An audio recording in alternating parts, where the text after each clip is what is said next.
This is the Sports Hit List.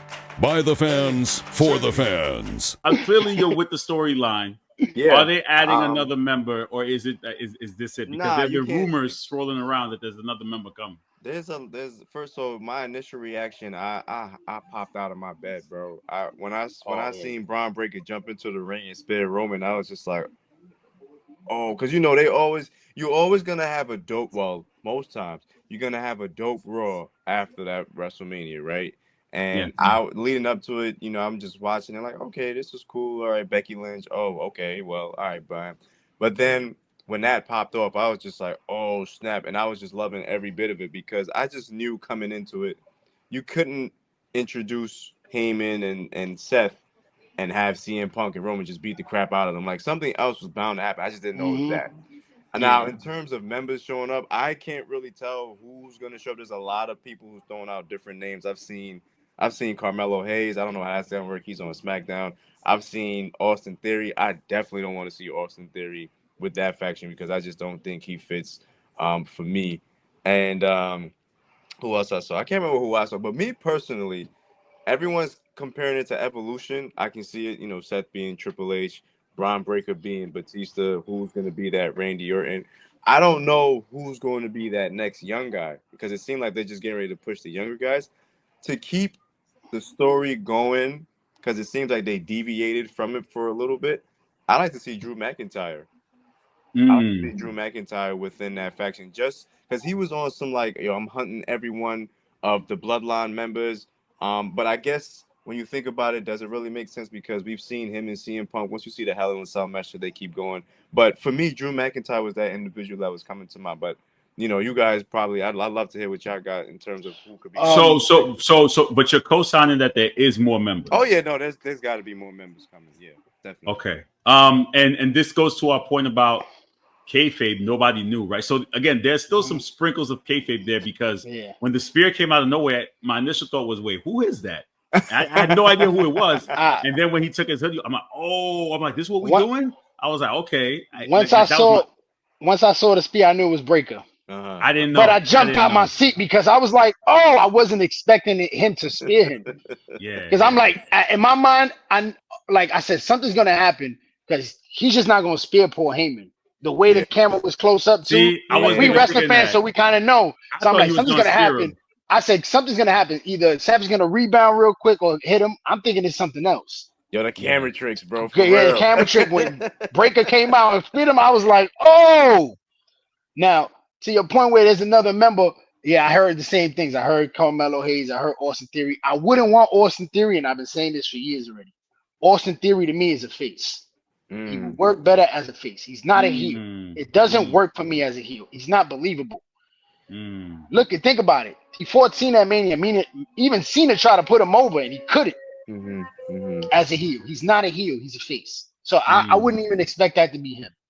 Plus, Seth Rollins had him before. It didn't work out. Yeah, he did. Monday Night Messiah Seth had him. Right. It wouldn't even work. You know what I mean? Him, Breaker, right now, I think he's going to keep it dumb 3. It should be another member. Either it's it's a one more member, or it's a tag team. Well, I say this. I'm going to book the next pay-per-view is Backlash. So clearly Punk and Roman will team up to face Seth and Breaker. And then you're going to get your next member to come in. Yeah, that's how I see it. Because that always that's how I think Jacob got introduced, right? Like there was a tag match or something, and one of them one of the Tongans got introduced that way when they one of them teamed up with Solo, and then they added another member at some point. Yeah, the tall one, the one that's hurt right now, the one that always boxes all the time. Oh, I think Tongaloa, right? Yeah, oh God, he kills me every time. So I think that's how we get the introduction. The one person I didn't mention to you guys is Becky Lynch being a member of it because. If you want to reincarnate the McMahon-Helmsley era, Seth and Becky have never officially. I think they teamed up one time. They teamed up one time. They acknowledged it. Remember, he had the shirt. It was against Miz and Maryse, right? No, it was against Baron Corbin and Lacey Evans.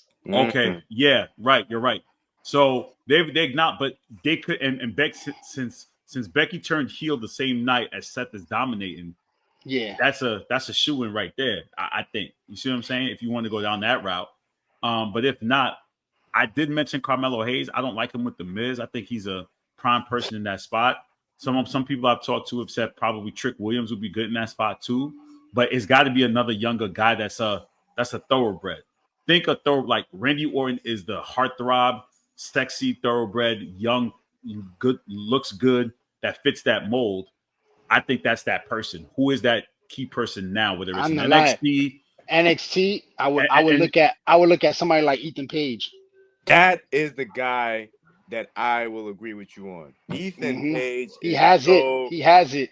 He's good on the mic. Easy to hate, bro. Yeah, right. He's real easy to hate, and he's real good on the mic. Slick with it too. 100%. Good in the yeah. ring, So like I said, Ethan Page. It's got to be somebody that's like that fits that Randy Orton. Because again, if you're doing Evolution 2.0, what do you like? Again, storytelling is looking at like, of course, us diehards are going to look at it and be like, wait a minute, this is kind of Evolution in a sense, right? Given the fact that yes, I know Paul Heyman isn't a wrestler like Ric Flair was, but he's the OG like Flair was. You see what I'm saying? So he's the one with the knowledge, right? And then the other thing I think they said was that one of my students was telling me about was when Paul Heyman had his group. It was like the Dangerously E back then in the ECW. He had more members. He had like I think 4 members in a sense, right? I think or 3 members. So there's definitely someone else coming. It's a matter of who's getting that prime spot, who's going to get the push. So Carl, you who do you want to see? You want to see Trick Williams, or is there somebody that you particularly I want to see Carmelo Hayes. I think Carmelo Hayes is a disservice to have him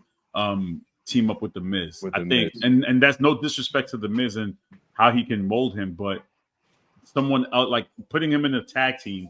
Carmelo Hayes doesn't deserve to be in a tag team. I'm not gonna lie to you. To hit to that point, you've watched Braun Breaker, you've watched Lyra, you've watched Tiffany Stratton. They've all come in and got championships, and I'm just looking at Carmelo Hayes like, damn son, like why they doing him like this? Like he's really good in the ring, so it would be cool to see him. But I think I'm gonna go with Jason. I'm Ethan Page, boy. That's a really good. But you know what it is, Big? Honestly, part of the problem is, and I think Joey and I talked about it last. There's so much talent, right? So if Carmelo Hayes deserves a title, that means my guy Yada Mean wouldn't have his title shot. Nah, boy, I'm not. Nah, boy, he need that.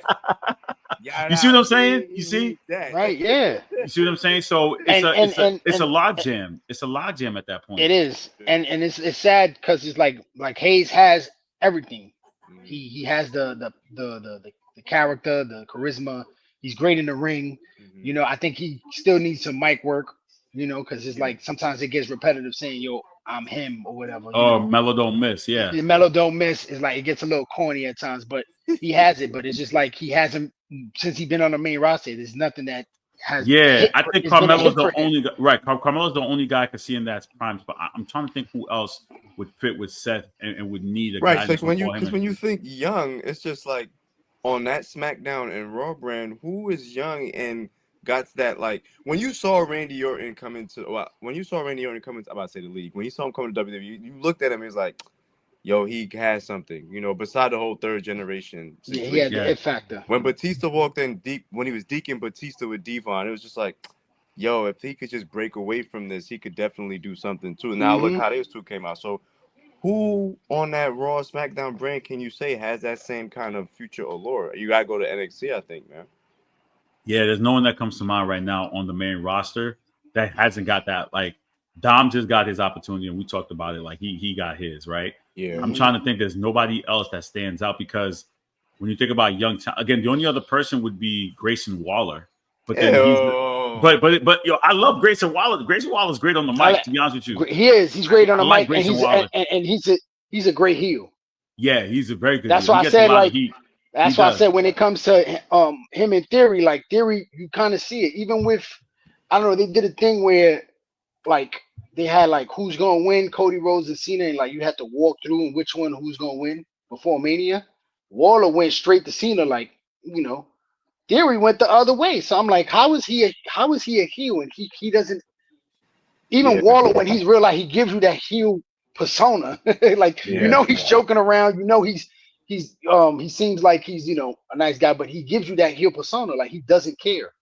Yeah. So he doesn't give me that. For me. He doesn't give me that. I think he's just too jokey for me. I don't really take him too serious, but he definitely is more of a heel than Austin Theory. I 100% give you that. Yeah, so we'll see what happens. I mean, I'm intrigued. Now they got us intrigued for now. This is why I love the time of year, because now you have this new storyline with this new faction that doesn't even have a name yet. Which again, you haven't named it yet. So there's so many things that you can do with it. And I said that on the post show. I said that's the one storyline I was looking forward to. Where do we go from here after that triple threat? Yeah, you did say that. Yes, right. You know, and this edition was really big, especially bringing in Braun Breaker. Thanks for watching the Sports Hit List. Be sure to like, share, comment, and subscribe. In fact, do it now.